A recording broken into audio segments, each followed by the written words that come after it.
Sur cette antenne. Bonsoir, bienvenue à toutes et à tous. Nous sommes à Amiens. Amiens, c'est la ville située dans le nord de la France. La ville aussi qui accueille la sélection coachée par le sélectionneur national Aliou Cissé, l'équipe nationale A, qui reprend du service. D'abord, ce sera face au Gabon en amical. Ensuite, le 26, ce sera au tour du Bénin de croiser les Lions du Sénégal. Alors, tout à l'heure, nous irons à l'intérieur de ce stade, le stade La Licorne, où accueille l'équipe Fagnon de la ville. Nous allons vous proposer d'abord la conférence d'avant-match du sélectionneur national.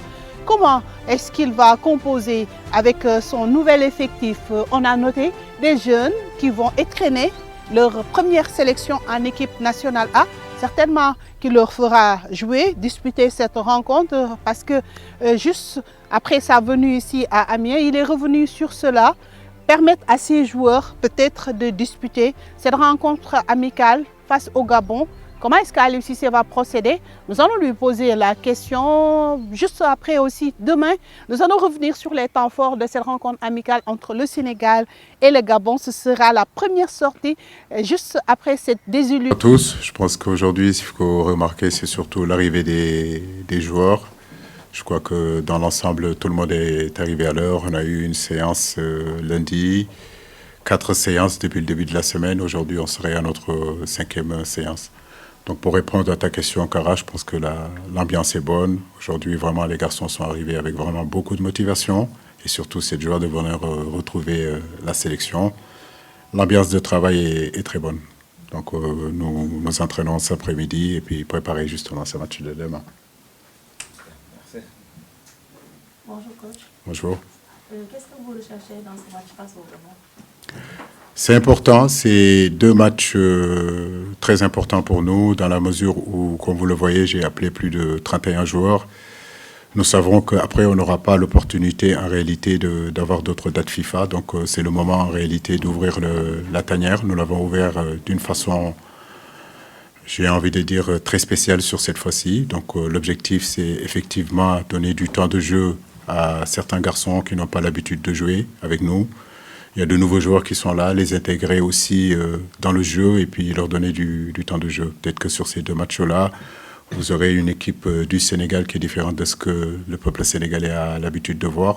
Mais en réalité, c'est important parce que cela nous permettra, si vous voulez, à la liste finale ou bien au mois de juin, de pouvoir avoir vraiment un très bon noyau. Oui. Coach, vous avez dit tout à l'heure que vous avez ouvert le groupe d'une façon très spéciale.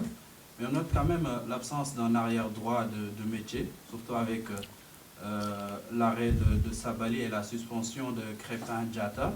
Serait-il plus judicieux d'appeler certains jeunes qui avaient l'habitude de venir mais qui n'ont jamais eu leur chance, notamment Noah Fadiga, ou peut-être un joueur qui est en train de performer actuellement dans le championnat belge, à savoir Ilaï Kamara, et qui est aussi sur les petits papiers de la Belgique?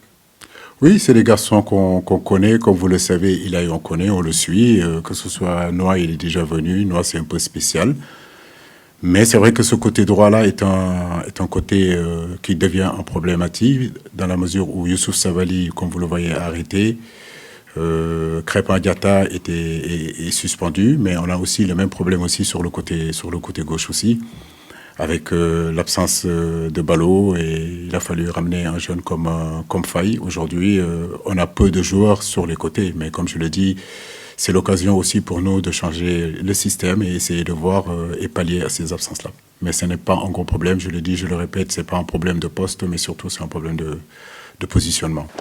Alors, bonsoir Maury, bonsoir coach. D'abord, la première question à Maury. Vous avez été à la CAN. Certainement, vous vous retrouvez pour la première fois depuis votre élimination. Entre jours, quel a été le discours? Qu'est-ce que vous êtes dit? Coach, peut-être demain, on va assister à un turnover. Avec ce turnover de nouveaux joueurs que peut-être vous connaissez à peine, est-ce que c'est sûr peut-être, parce que certainement vous avez l'impératif de gagner face au Gabon, est-ce que vous êtes sûr peut-être de sortir avec les 3 points? Tout d'abord, ouais, c'est la première fois qu'on se revoit depuis la CAN. Après, La conférence d'avant-match du sélectionneur national, accompagné du joueur Maury Diao. Tout à l'heure aussi, nous avons proposé, ici même, au stade La Licorne, ce sera la 2e journée pour vous proposer les temps forts de rencontres amicales entre le Sénégal et le Gabon. En attendant, nous vous souhaitons de passer d'excellents moments en compagnie de nos programmes. Mais juste une courte pause et on se retrouve demain, Inch'Allah, cette fois-ci pour les temps forts de la rencontre Sénégal-Gabon. Merci et tout à l'heure.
Bonjour coach.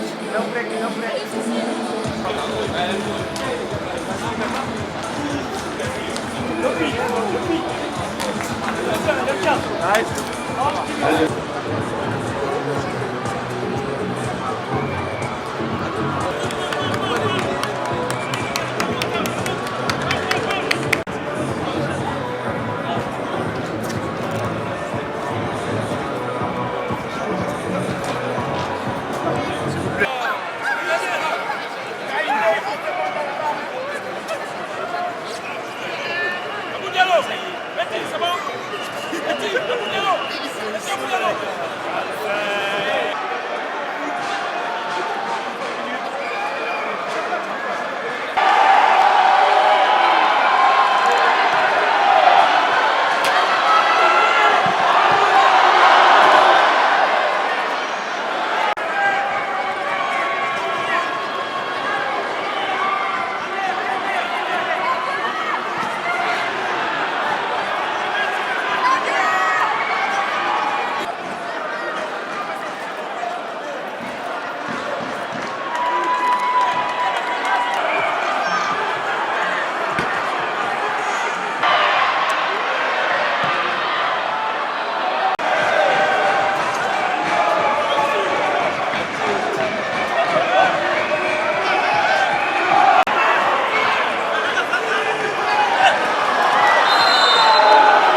Oui, c'est ce que je disais, c'est la même réponse que je vais donner à votre collègue m'a posé comme question. Un match de football, vous ne pouvez pas dominer de la tête aux pieds. Effectivement, ils auraient pu marquer, mais nous aussi, ce match aurait pu finir par 5 buts à 1 ou 5 buts à 2.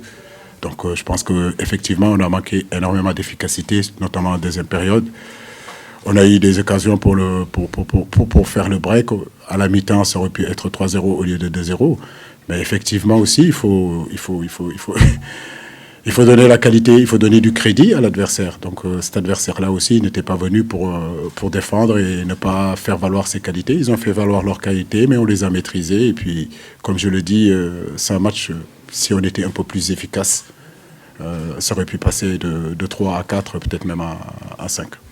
Coach, quelle appréciation faites-vous avec vos nouveaux joueurs, à savoir Michael Fest, Sanon et Habib Diarra? Faye marque un but magnifique, on peut que le féliciter. C'est un garçon qui a énormément de qualité. Aujourd'hui, ça me fait plaisir qu'il ait fait un bon match, un match plutôt correct. Seydou, j'avais à cœur de le faire voir. Il a fait aussi de très très bonnes choses. Un garçon qui est capable de relancer, qui va très vite sur les duels, qui est très bon sur les duels. Oui, tout ça, ce sont des satisfactions. Donc nous sommes très heureux de les avoir fait confiance. Et l'entraîneur d'Habib Diarra? Habib, il est rentré. C'est un garçon aussi qui a énormément de qualités, qui doit faire aussi encore ses preuves. Mais il est bienvenu. Je n'ai aucun doute qu'il aura son mot à dire dans le 11 de départ. Tout ça, ça nous rajoute encore un peu plus de concurrence et ça nous donne encore plus de certitude, c'est-à-dire de pouvoir vraiment doubler, parfois même tripler certains postes où on sait qu'on en a non seulement la qualité, mais la quantité aussi. On prend les deux dernières questions. Oui. Coach Djilali Samir, malgré vos détracteurs, vous tenez un très beau bilan. On veut rappeler aussi 54 victoires pour seulement 12 défaites. Vous tenez une longévité en tête de sélection là où vos confrères n'ont pas forcément réussi à tenir leur poste. Avez-vous pensé à l'après-Sénégal? Pour l'instant, je suis au Sénégal. Je suis content d'être au Sénégal. Comme je l'ai dit, j'ai la confiance aujourd'hui des dirigeants. Comme vous le dites, aujourd'hui, quand on regarde les statistiques, on peut dire qu'on fait plutôt du bon travail. Mais comme je l'ai dit, ce n'est pas une fin en soi. Nous devons continuer encore, comme on l'a fait ce soir, de pouvoir ouvrir cette équipe nationale, de pouvoir en réalité l'améliorer en apportant du sang neuf, en apportant de très bons joueurs. En fait, la philosophie, c'est constituer une équipe compétitive dans les années qui vont arriver. Et on le sait que ça prendra du temps. Et c'est en apportant du sang neuf, comme je le dis, et changer des systèmes et faire vivre l'équipe nationale. On passe au Gabon avec la victoire, vous renouez avec la victoire après cette élimination en effet. Bon, ginnaaw victoire bi lu baax la ñu soulagement la ñuy def parce que ak coup bu ñu jëloon Abidjan défaite bu ñu jëloon noonu gisoon nañ tout ñëpp la touché woon mais bon aujourd'hui c'est suñu objectif lii la woon de sigaat delluwaat ci victoire yi et gis naa ne équipe yi yëpp fàtte nañ lu xewoon démb Et tout le monde s'est concentré sur le match et alhamdoulilah gagné nañ ci jàmm. Lamine, on vous a vu très triste lors de l'élimination. Après, comment est-ce que vous êtes revenu juste après cette élimination en huitième de finale? Bon, tristesse. Vous avez même pleuré, hein? Bon, tristesse bi dinaa wax ba léegi maa ngi ko yor si man. Voilà, lenn loo xam ne daf may jàppale si motivation. Bah, je me dis que voilà, du ma ko génne si man tant que voilà defuma dara si beneen Coupe d'Afrique ou jëluma Coupe d'Afrique. Motivation la si man quoi. Voilà, su ma gisee vidéo yi sax si net bi. Du ma triste mais daf may gën a motiver objectif la lay teg sama bopp dama dig voilà jooy dinaa ko remplacer si